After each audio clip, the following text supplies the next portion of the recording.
2002년 양평군은 170헥타르의 농지에서 왕우렁이 농법을 시행했다.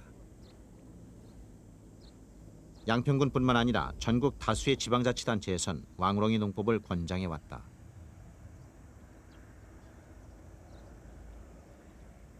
제초제를 쓰지 않는 친환경 농법으로 농가 소득을 올리는 장점이 있기 때문이다. 왕우렁이 농법은 오리 농법, 키토산 농법과 함께 친환경 농법의 대표격. 다른 농법에 비해 저렴하고 관리가 쉬워 왕우렁이 농법을 하는 농가는 매년 증가하고 있다. 농림부 조사에 따르면 2000년도에 179헥타르 정도였던 왕우렁이 농법 시행 농가가 2002년도엔 60여 개 시군 1937헥타르에 달했다. 2년 만에 10배 가까이 증가한 것이다.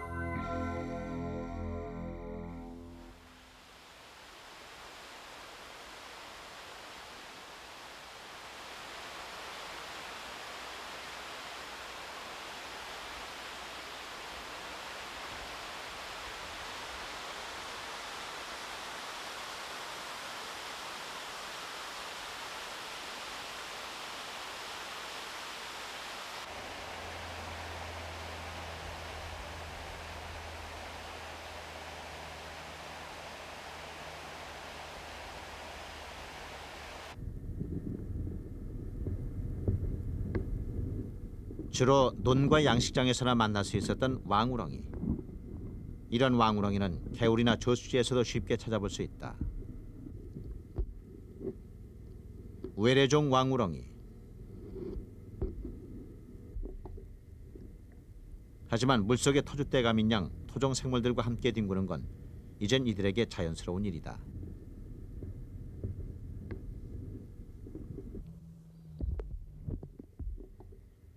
뚜껑이 떨어져 나간 왕우렁이 한 녀석이 마지막 숨을 가쁘게 내쉬고 있다. 눈치를 챈 것일까 피라미드들이 슬슬 정탐을 하기 시작한다. 하지만 의심이 많은 녀석들은 경계를 늦추지 않는다.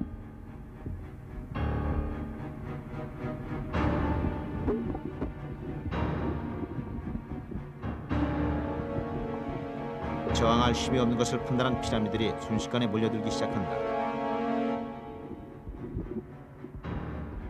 모든 생물은 집단을 이루었을 때 힘과 용기가 최고에 달한다.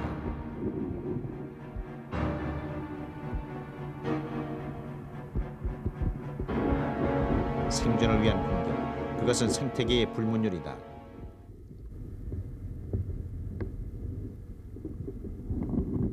동족이 생을 마감하는 동안 한쪽에선 또 다른 생명을 잉태시키는 막바지 준비를 하고 있다.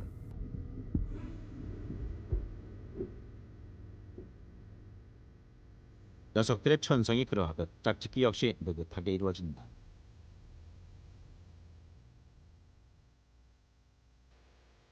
조미는 보통 몇 시간에 걸쳐 이루어진다.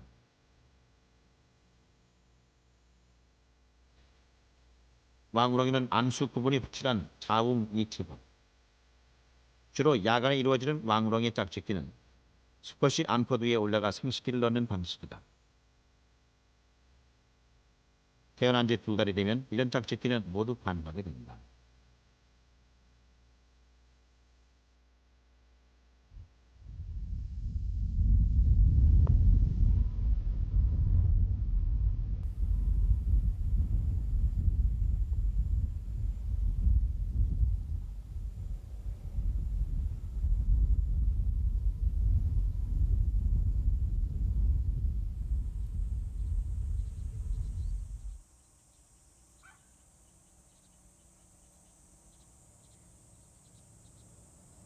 모든 생물체가 활동을 멈춘 시간.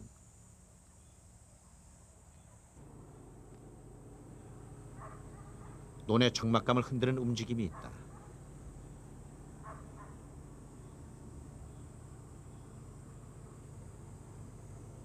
한밤중에 이루어지는 왕우렁이의 산란.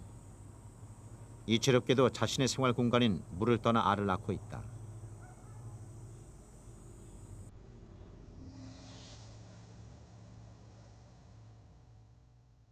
벼줄기에 배다리 근육을 붙인 왕우렁이. 산란은 먼저 점액을 표바르면서 시작된다. 그리고 몸속의 난개를 일정한 크기로 재단해서 정성스럽게 쌓아 올린다.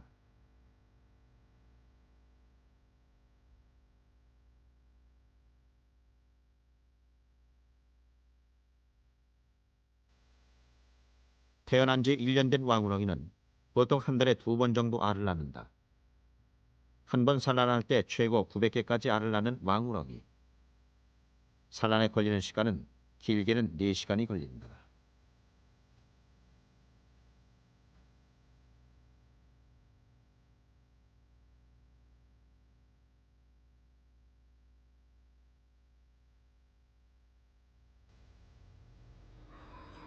세 시간에 걸친 산고가 끝나갈 무렵 지친 탓일까 마지막으로 거칠게 숨을 몰아쉰다.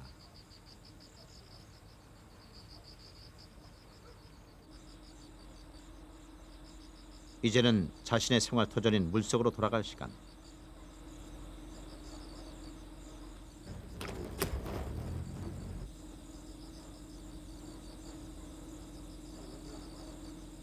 기력을 다한 어미는 이내 논바닥으로 떨어지고 만다.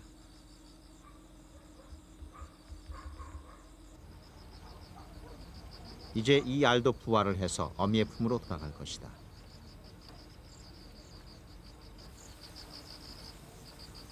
왕우렁이의 긴 하루는 이렇게 끝이 났다.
밤새 풀숲에서도 왕우렁이의 산란이 있었다.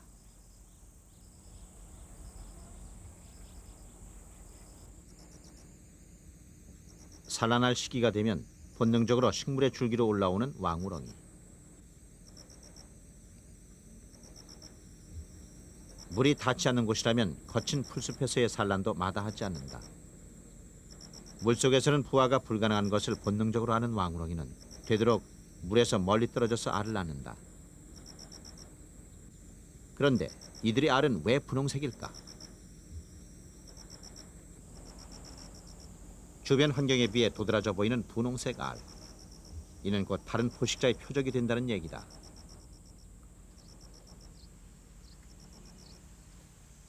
논 가장자리. 알과 식물체만이 존재하는 듯 보인다.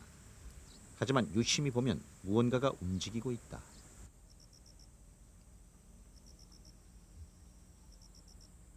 바로 거미다. 이렇듯 대부분의 생명체는 자신을 보호하기 위해 보호색을 띈다. 하지만 왕우렁이는 오히려 정반대의 전략을 선택한다. 我々の言葉で警戒色というんですけれども、わざと目立って特に毒のある生物はわざと目立って、天敵に、毒があるんだと知らせてる。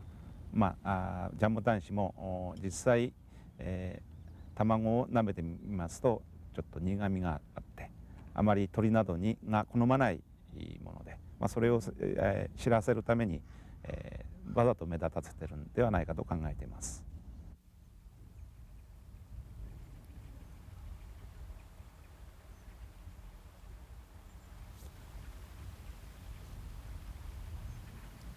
자신의 존재를 눈에 띄게 함으로써 스스로를 보호하는 왕우렁이 알. 이처럼 같은 공간에서 생존하는 생물이랄지라도 살아가는 방식은 제각각일 수밖에 없다. 경계색을 띠는 왕우렁이의 알도 부화가 되면 또 다른 방식으로 살아갈 것이다.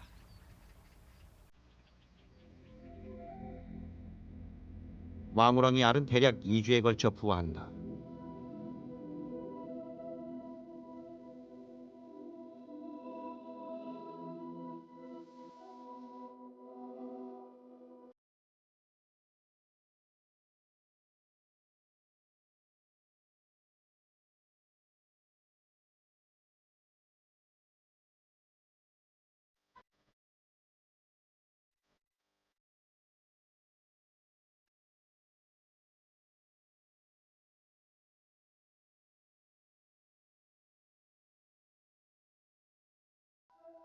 막 부화 직전에 왕우렁이 새끼인데 여기서 새끼가 바로 부화되기 전에 현미경으로 관찰해 보면 이들이 이 심장이 뛰고 있는 이 부분에서 심장이 뛰고 있는 것을 우리가 볼 수 있습니다.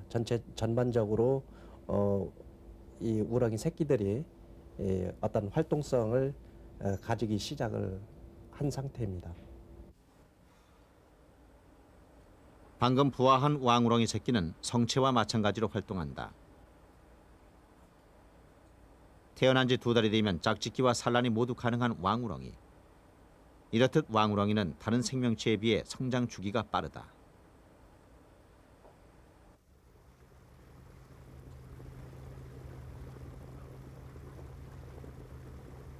빠른 성장과 함께 빼놓을 수 없는 왕우렁이의 특성은 번식력.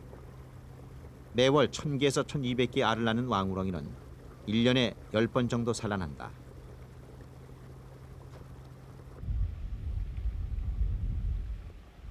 짧은 성장 주기와 놀라운 번식력. 양식 대상으로 더없이 좋은 조건을 갖춘 셈이다.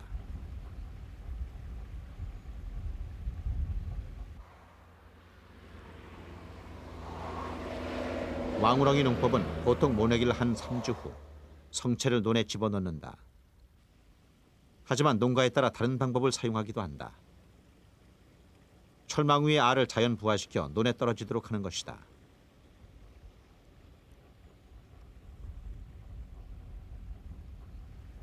부화와 함께 활동을 시작하는 왕우렁이.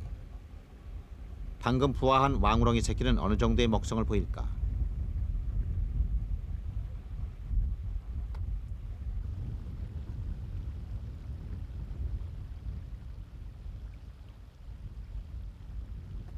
논 안에 던져진 상추.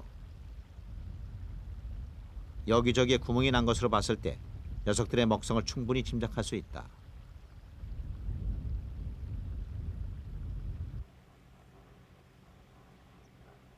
이번엔 왕우렁이 새끼들이 수박 껍질 주변으로 몰려들었다.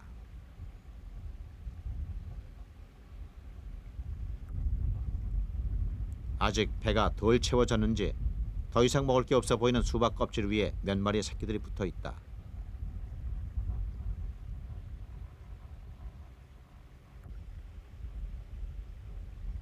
녀석들이 얼마나 먹었는지는 방금 던져놓은 수박 껍질과 비교해보면 극명하게 드러난다.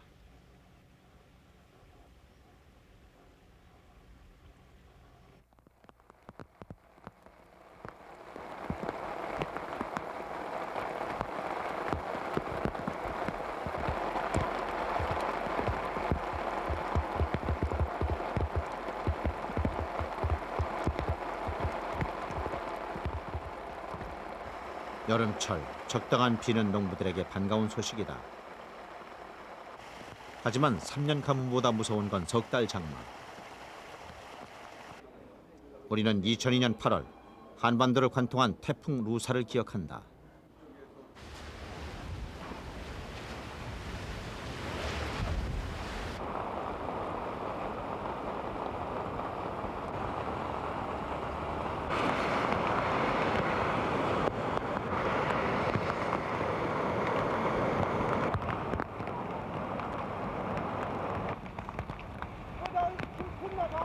며칠간에 걸친 집중호우는 인간의 삶뿐만 아니라 농사의 토전인 논까지 황폐하게 만들었다.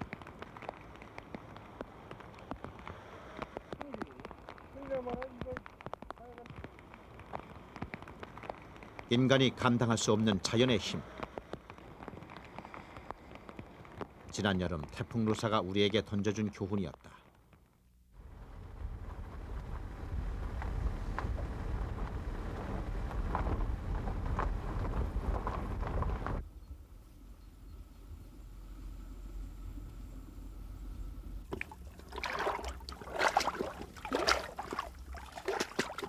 수마의 상처가 역력한 수로. 물난리가 있은 후 수로에 나타난 변화는 이뿐만이 아니다.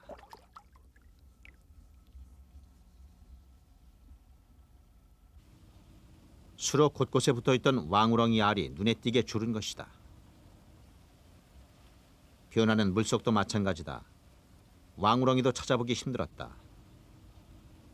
그 많던 왕우렁이들은 과연 어디로 사라진 것일까?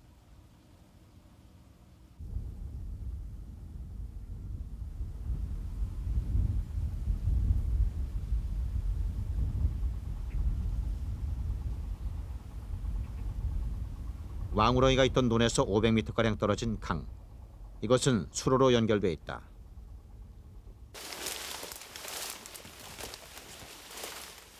우리는 강 주변을 살펴보기로 했다.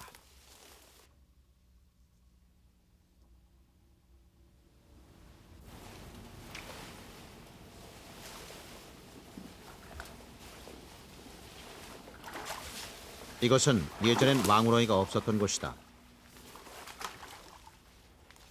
하지만 갈대숲 깊숙이 들어갔을 때 우리는 갈대에 붙은 수많은 알을 발견할 수 있었다.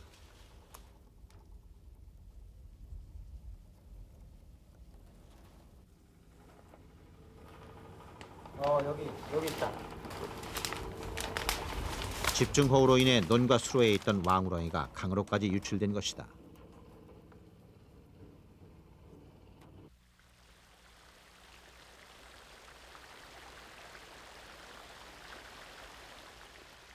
물 난리 후 왕우렁이를 대량으로 양식하던 양식장은 어떤 모습일까?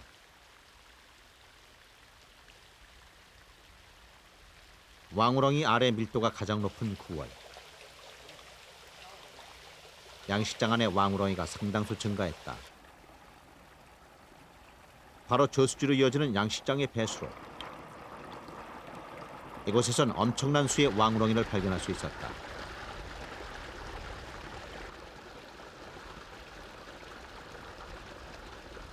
집중호우로 인해 양식장에서 떠내려온 왕우렁이었다.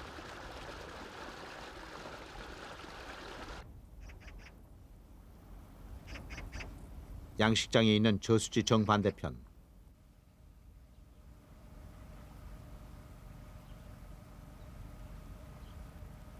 수초 줄기에는 왕우렁이 알이 잔뜩 매달려 있다. 양식장의 왕우렁이가 저수지 건너편까지 왔다는 증거다.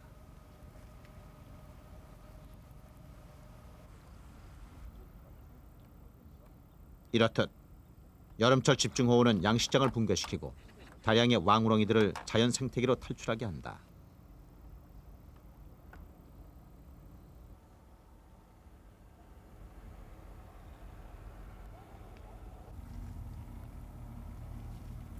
해남의 한 수로.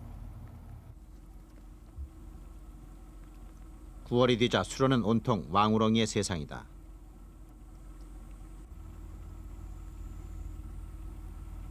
마치 바다 위의 섬처럼 수로를 메우고 있다. 논도 아닌 수로에 왕우렁이들이 왜 이렇게 많은 것일까?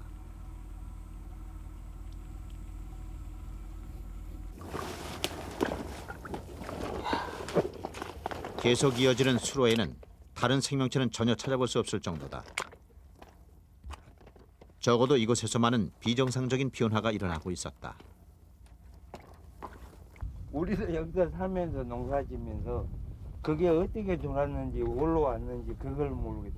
근데 우렁은 확실히 틀리기는 틀리다. 지금 저 산 넘어가서 우렁 잡은 거하고 여기서 잡은 거하고 차이점이 틀리기는 틀리다. 왕우렁이가 이 정도로 많아졌다면 벼에 대한 피해가 있을 수도 있지 않을까? 근데 우렁이가 이거 이거 풀 뜯어먹는 거 아세요? 이 우렁이가? 풀 때문인지 몰라. 우렁이가 피해를 줬단 말은 안 들었지 우리가. 우렁이가 피해를 줬단 말은 안 들었지.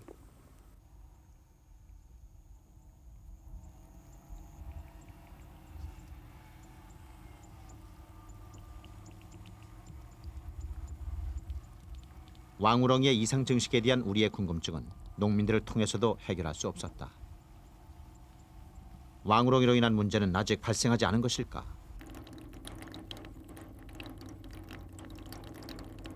아니면 일본의 경우처럼 논에서 문제가 생기기엔 수적으로 적은 것일까? 우리의 의문은 커져만 갔다.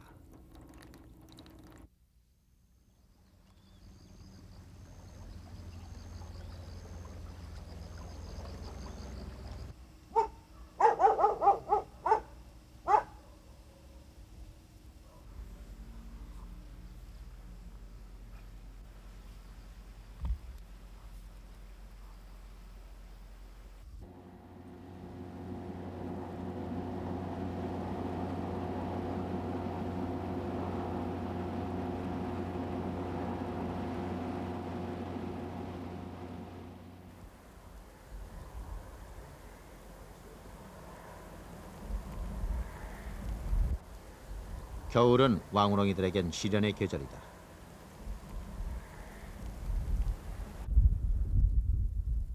열대지방이 고향인 그들에게 한반도에서의 겨울은 생존의 극한점. 예상대로 겨울을 견디지 못하고 있었기 때문이다. 수로의 우렁이들도 사정은 마찬가지. 봄부터 논을 지켰던 왕우렁이들은 1년간의 임무를 다하고 생을 마감하는 듯 보였다. 그리고 실제로 도입 후 20년이 지나도록 아무런 문제도 보고되지 않았다.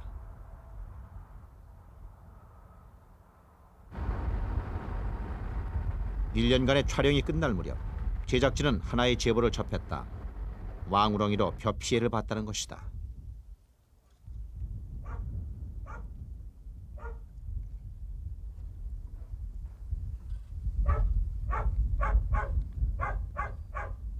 잡다가 잔뜩 지난 게는 이제 나중에 주민들에 의하면 피해는 이미 3년 전부터 시작됐다고 한다. 양도 안 되고 꼬라이면 많이 써요. 저 우리도 내가 본는데 막 꾸불꾸불해요. 교체각 있는데 지금도 그렇게 많이 살아있어요? 지금도 있단 말이에요. 지금 송이가 있어요. 이렇게 잘해갖고 우렁이가 여기는 겨울이 따숩게 안 죽지다. 3분의 3이나 아니 10분의 3이나 수확한지 몰라. 수확량이 예, 수확량이.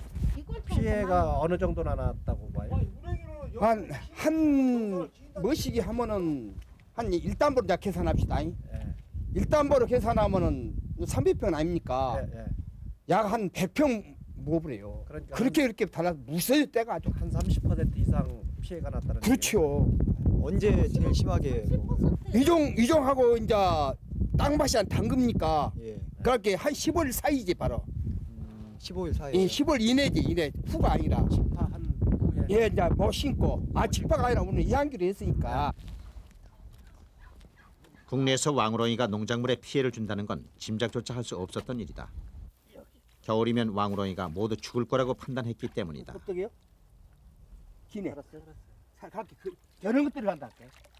요만한 정도 많이 나와요? 다 굵지요. 이 맛이게요. 봄에는요? 그렇게 봄에 이 맛이 하는 놈이 생긴다고. 이게 이거보다 큰 놈이요? 선생님 이것도 새끼잖아요. 예.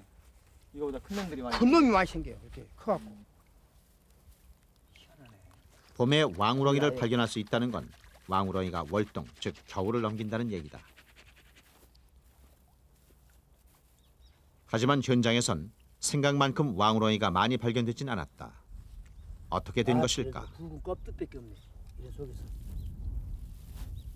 방금도 보셨다시피 겨울에 사니까 저 모양이죠. 시방 어디가 우리 눈에는 안 보이지만 어디가 숨 막고 있어요, 다 시방. 나는 그렇게 생각해요.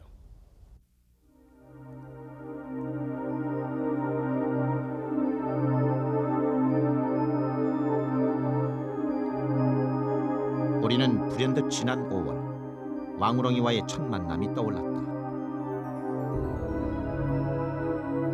녀석들은 혹시 그 이전 겨울을 견딘 것은 아닐까?